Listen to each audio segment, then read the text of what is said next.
Excited to be here at JCI, taking over the Midwest, taking over the United States, putting the grappling scene on the map, and it's a pleasure to be here, man. I'm so happy to switch roles tonight, and I'm going to be taking the mic in the center stage today, inside the JCI stage. Yeah, the JCI stage, of course. So much buzz after our first event. You know, we're super excited. The grappling community has spoken, and they want more from the JCI, and boy, oh boy, have they delivered.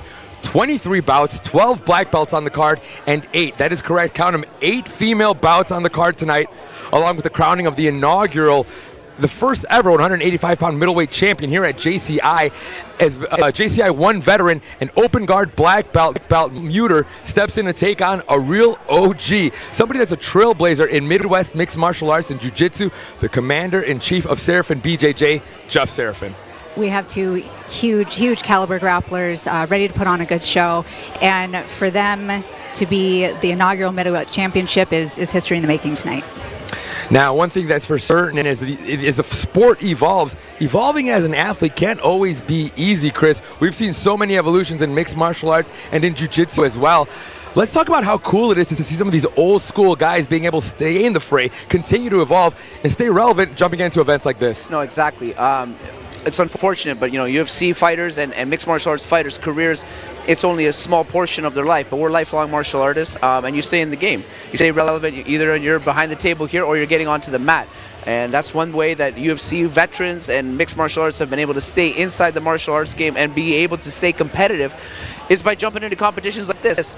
Jeff Curran has done something incredible and made this fight-like atmosphere with the JCI stage. You're still getting the butterflies in your stomach. It's not just your traditional jiu-jitsu tournament that's happening at an arena. No, you're actually doing a jiu-jitsu tournament inside a nightclub. We got the speakers, we got the music, we got the entrance, we got the lights, the glamour, the glitz. It's going to be a great night tonight. Yeah, absolutely. Really preparing fighters for whatever the next stage of their career or their evolution may be. Whether they're going to, move on to do mixed martial arts or carry on in this high-level professional grappling scene. There's no I's not dotted, no T's not checked off, as the JCI is really elevating things and taking them to the next level. Now, Jessica, we talked a little bit about Michael Muter being, of course, a veteran from JCI 1. He looked incredibly composed out there. He went on and took on a very game competitor in Dave Porter, putting him away. It was a big event. It was a lot of attention, and he really soaked it up. And leading up to this, what stood out to me, it isn't just the being in shape, but it's the fact that he was really relishing the opportunity and grateful for the spotlight. That's something that not everyone's going to be willing to take on. Not everybody embraces the spotlight, but when a fighter truly welcomes it, it can elevate their game to the next level. Yeah, and not only just being willing to take it on, but like really relish it, Chris. Like, some people crave the spotlight, and they're just not willing to turn it away. Obviously, Michael Muter being one of those people, but Jeff Seraphin, we talked about him being an old school guy, and it's not just jumping back in, he's jumping back into the main event and letting them know that he's still very much in the mix. Yeah, like I say, the fighter, that spirit inside them, it doesn't die. It continues to live on. And the fortunate thing with grappling, you're able to do that. You're doing it in a safe way. Jeff's created this atmosphere that people can do it. They can go out, they can put on a show. They can compete in front of their friends and family here in the Midwest, and also live on YouTube, guys. Yeah, and what's also really cool about this is if you're a Midwest guy and you know anything about Midwest MMA, obviously Jeff the Big Frog Curran is synonymous with the early days of mixed martial arts, but so is Jeff Seraphin. So he's created an opportunity to pull in somebody from his own era, right, and provide these opportunities for them, like you said, to stay competitive, to stay underneath the bright lights. And what better way to do it than here when he's out here, not just as a coach, but leading from the front, as any good leader does. So many big names, not just that main event, but of course we have a lot of returning athletes, whether we're talking about Hayden Buckner, who we saw taking on Kyle Perkins. He's going to be in our co-main event. Very high level black belt, very gritty, very game. And it's fun because not only is he stepping back underneath the bright lights, but he's taking on a completely different style of opponent tonight, taking on UFC veteran and fellow black belt Mike Santiago. Very tough, very game, but a completely different riddle to solve. I love seeing high-level MMA fighters transitioning into the grappling, elite grappling level. Grappling, I feel like you can do like past your years of MMA competition. It's a little bit easier on the body. You can adapt your style and your game to fit where you're at in life, and it's really exciting. And these two have such different backgrounds. They contrast each other really nicely, and I think we're going to see fireworks. Yeah, Chris, we kind of touched on it already, but let's talk about being able to transition at a little bit of a deeper level, right? So when you're a fighter, when you're getting locked into the cage, when you're underneath those bright lights, you know, it's truly kill or be killed. Underneath these lights, it isn't necessarily that you're not fighting with the same intensity, but this is truly chess. Sometimes you have to slow down a little bit differently. What sort of adaptations do you foresee these fighters having to make that are, you know, making the jump from maybe at one point being in the UFC cage, now it's being in the grappling scene? Well, definitely the rounds change, right? You're going from the 3 rounds of the UFC and the MMA 5 minutes, but here you're looking at 7 minutes, 10-minute rounds, and it's submission only. That changes the game completely. You're not playing the point system. You can't just pull a quick takedown and then hang out on top, right? So you're hunting for that submission. You're given attempts at stuff that you normally probably wouldn't. You can be more creative with your style when you're in these sub-only matches. And then come that last 3 minutes or that last overtime 5 minutes in the main event, if it gets to that, it's time to put the pressure on, leave it all out there, because it's the judge's decision on who's going to be taking home that win. Yeah, more big names that you want to keep your eye on. Again, more veterans from JCI 1. We have Aaron Brooks back, the leader of Pika Pau Jiu-Jitsu. He had such a sensational outing back at JCI 1. Now he makes his return. Of course, we got Mark Malaire. We saw him having, I'm going to go ahead and call it a potential match of the year last year. Justin Seeberger, Mark Malaire out of Heart BJJ. And when we're talking about people leading from the front, we also got Dan Hart from Heart BJJ stepping into the big show. Let's talk about that really quickly before I go any farther. Being able to know that you're preparing for an event, and at the same time, your coach that isn't just giving you the pointers on what to do, is preparing for the same night, is going to be stepping on that front line with you. I'm sure that brings a lot of energy, a lot of good confidence, Jessica. I think that being able to see your coach lead from the front really elevates the energy in the room. It elevates the energy on the mat in front of people. You want, you know, to do well for your coach, for your team, and I think that's the energy that we're going to see tonight. And as somebody that has fighters of your own and you're in the gym getting guys ready, how about we talk about the perspective of the coach being able to step out there and lead from the front? Are there any added pressures potentially, or is it maybe something that boosts you along the way? No, definitely. There is always pressure anytime you step on the mat. You know, we don't play to participate, you play to win. And when you see your coach get up there and he's leading by example and they're putting it on the line, it shows a lot of grit. It shows a lot of tenacity from their perspective. It's easy to sit back, you know, once you're coaching and sorry, not your coaching, but your athletic career is done, and just sit back and just coach. But you're still on the mat, meaning you must be in a master's division, most likely in your 30s, 40s, 50s, and you're still getting on the mat. That shows a lot of grit, and that shows a lot of buy-in from the athletes, that they can have that confidence and that respect for that coach, that he was getting on the mat at the same time as them. Creates great energy in the gym, a great atmosphere, and you're going in like a force, like a dominating force, looking to get victories all around.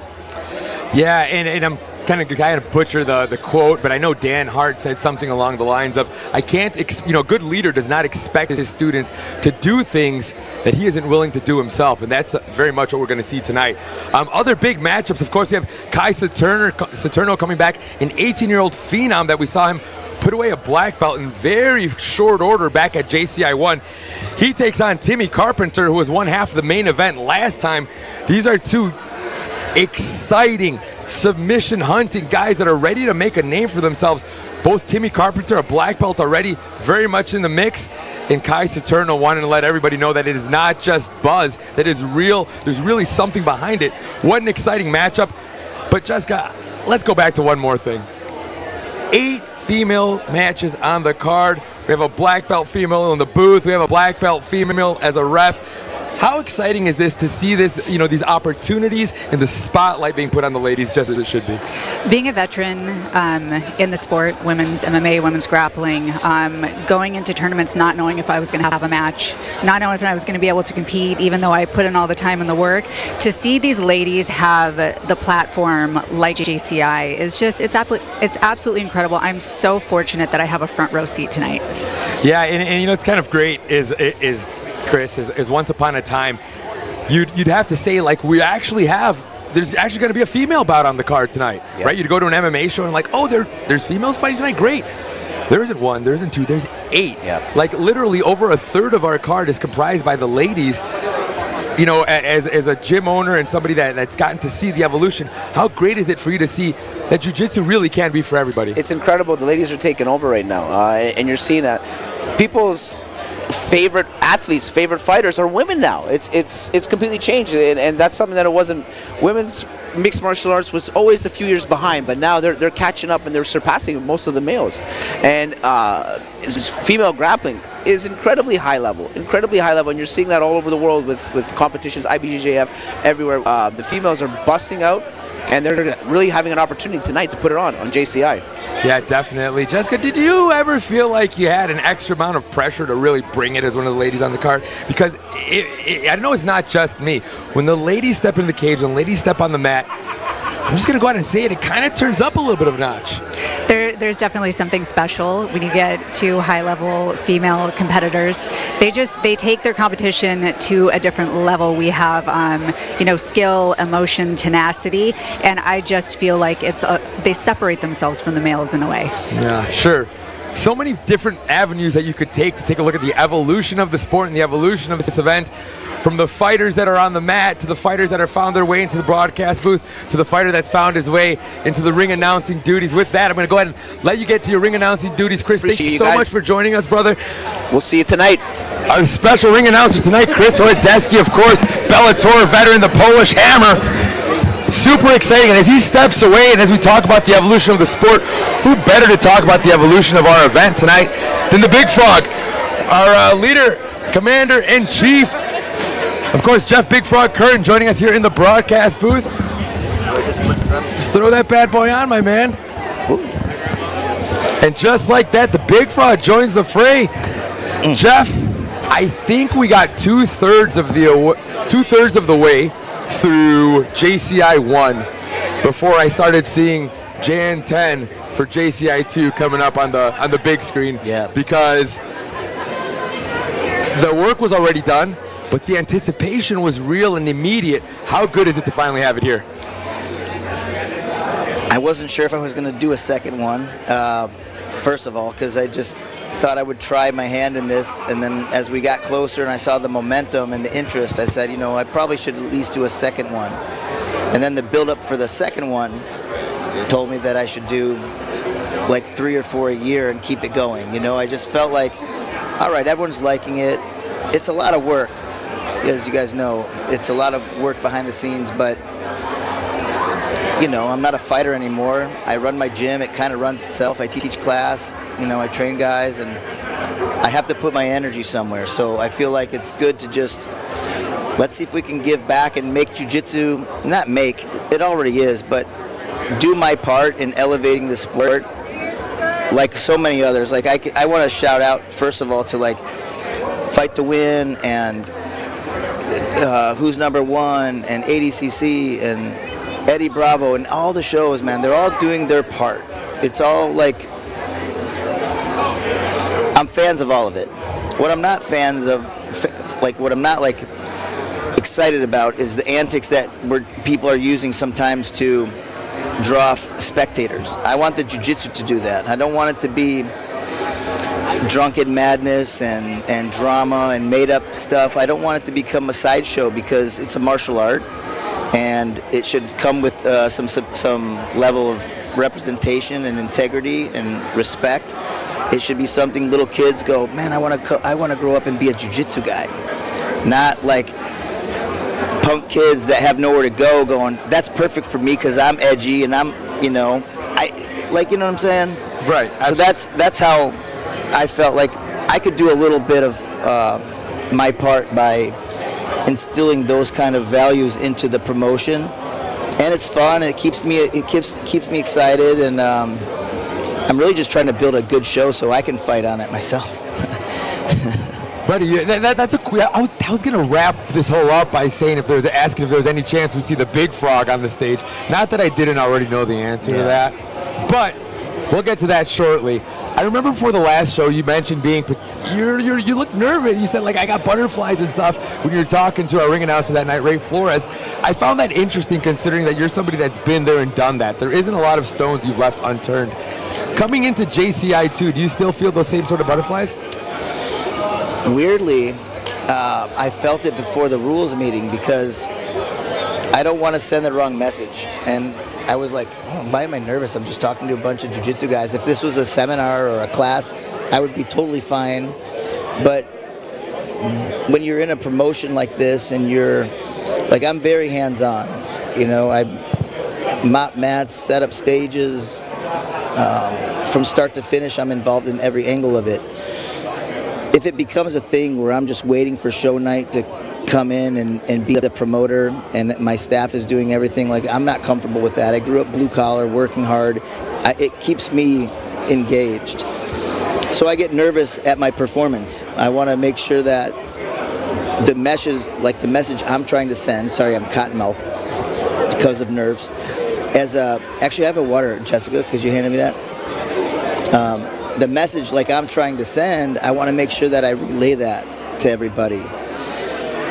But I don't know. I mean, I'm inside it, and you guys are a big part of it, and so I don't know. What are your guys' thoughts on it? I feel like everyone I talk to is just like, man, I want to be in the next one. I'm at 250 applicants right now, and people are applying multiple times. Hey, once is enough. I got your stuff, but I really want on. It's I want you on too, but I can't do a show every weekend. Right. And I don't want to have 50 fights, 100 fights. I want to take people little by little and repeat their experience here and test people. A good example of that, to go into the lineup a little bit, is this kid Kai Saturno. And super, I've trained with him twice, physically went hard with him, and you can't not go hard with him. He doesn't have a speed other than that. Well, so the first time I trained with him, I was about a week after or 2 weeks before, I forget, for my super fight in May.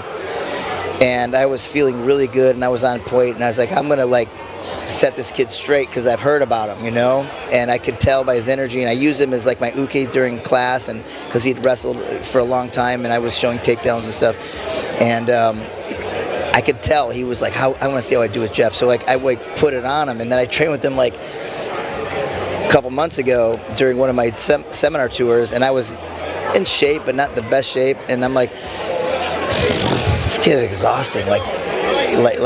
This is why they have masters divisions, because I'm not living. He just shows up and goes hard, doesn't affect him, and I remember what it was like to be 18.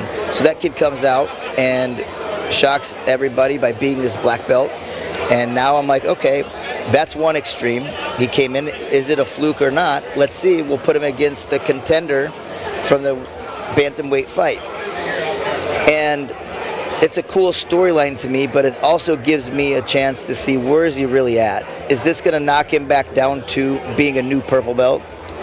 And then we put him with a purple belt level competitor in his next matchup and see if it's competitive or not and find out where they fall. And I'm doing that as carefully as I can with every matchup, with the exception of a last minute replacement. Then I just want to find a match for the person who is, is in. So it's very hands-on, and being an athlete and a fighter myself, I take a lot of pride in going, I want this to be good for everybody. I don't want anyone to ever feel it was lopsided. I got blamed of that a lot when I promoted MMA. I promoted an MMA show, and I would go 1-4, and then some other team would go 2-1, and they'd complain that I set them up for a loss. I'm like, I just had 3 or 4 losses. What are you talking about? I just gave everybody. I can't help that guy who was 0-1 and your guy who was 1-0 are that lopsided in skill. So I take a lot of pride in let's just find out where everybody's at, and then if I feel like, well, you're killing it, but guess what? You're not ready for somebody like Joey Deal or Timmy Carpenter or Jeff Serafin. You're not ready for that yet, but you're exciting and you got what it takes, so let's just build them along the way. It's exciting to me because it's fun, and it's so much easier matchmaking jiu-jitsu than it is MMA. I'd imagine you get a lot less people flaking out at the last minute versus like in MMA, where it's like usually fight cards are game time things. You touched a little bit on the card. There's one matchup I did want to talk to you about. Michael Muter taking on Jeff Serafin. Let's talk about how that match came together. Michael Muter, of course, we saw him looking just so slick at JCI 1. Yep. And Serafin, Jeff Serafin, you know, he's somebody that I kind of consider cut of the same cloth as yourself, kind of a jiu-jitsu guy, an MMA trailblazer from the late 90s, early 2000s. He's been around. You probably knew him from the fight game back in those days, providing this opportunity for him now. Let's talk about this matchup and what went into putting it together. Well, I wanted to get... I did not think it was going to go that way for Michael against David. David's a good friend of mine, and you know, we grew up in the Pedro Sauer Association together.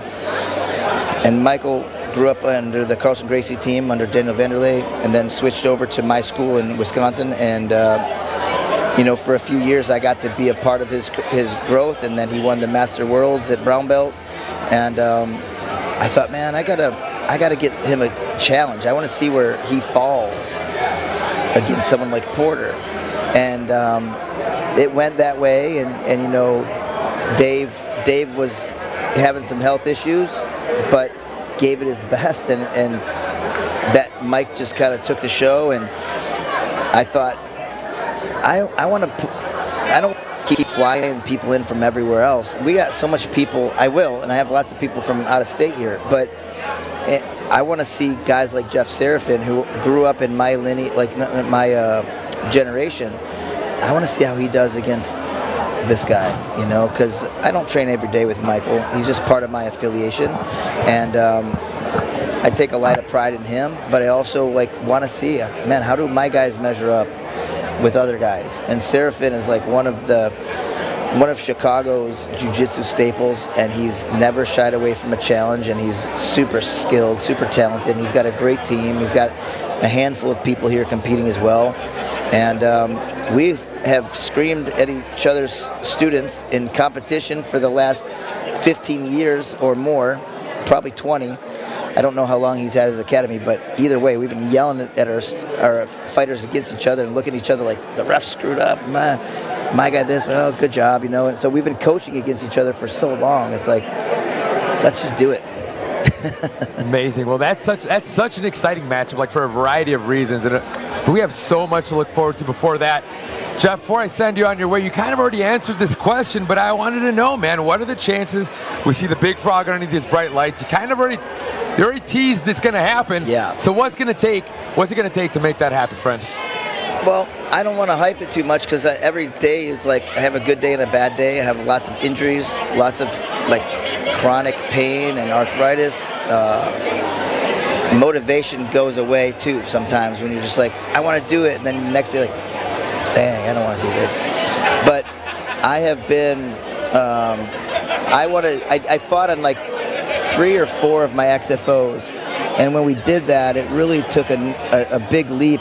Way before social media and stuff, it took a big leap in respect that, because I fought Rafael Assunção, who was undefeated. I flew in a guy from Japan who was a former champion in Shudo. Every fight that I had on my show was against a veteran of my caliber or higher. And everyone's like, why are you fighting this guy? So I'm working on stuff. I don't want to drop a name, but I'm working on a guy, if I can get him, I'll do it. If not, I don't know if I want to just fight a local challenge or fly in somebody that I can have a little more accolades than. I want to take someone that I'm afraid to go against, and I have no problem losing to in front of my my crowd and my family and my students. But I've put it on the line so many times. It's just got to be right. And yeah, maybe May, maybe September, maybe never. Buddy, let's get the community buzzing. Let's get Rumorville going. Big Frog, I am so grateful to be here. We are just so excited for this event.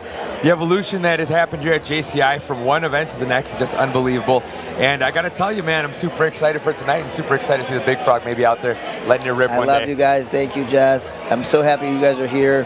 It's going to be fun. And thank you all for tuning in, watching. Subscribe, please, share, and tell your friends. We want to bring jiu-jitsu up. Awesome. Well, one last thing before we get this card rolling. One of the things that makes this event so special is just the...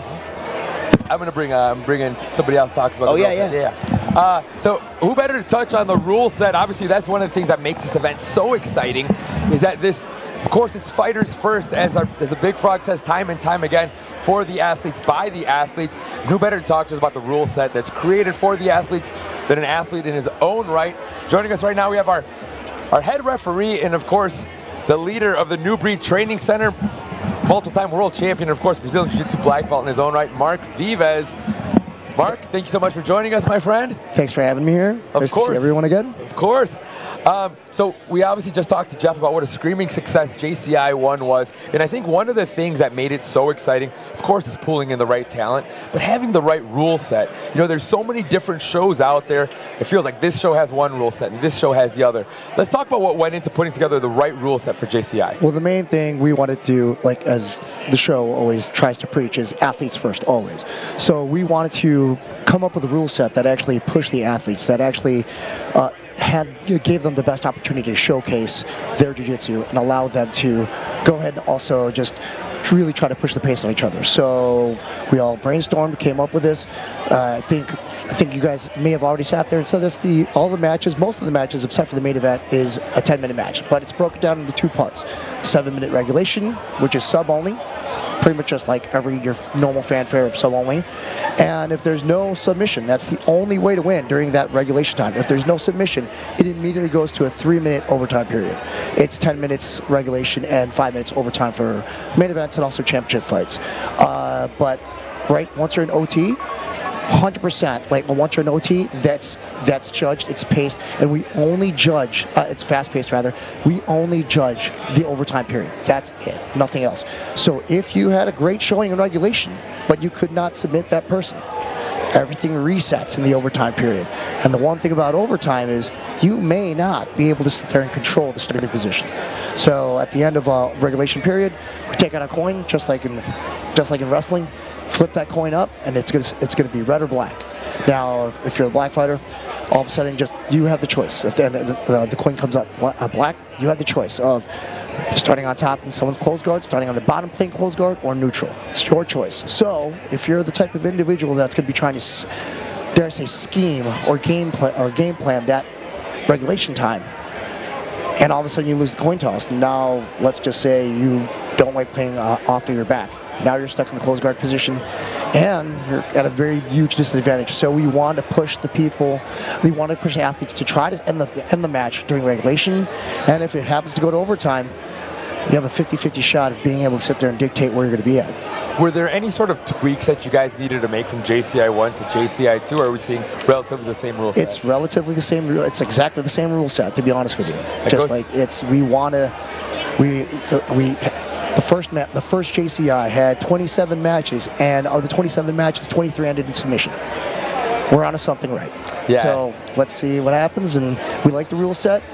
Of course, we may tweak it in the future, but honestly, it's a great rule set. There's a lot of action. If it ain't broke, don't fix it, right? Exactly. 100%. Excellent. Well, yeah, the buzz after the show was so exciting. I mean, everyone's been talking about when the next one was going to be. So here we are.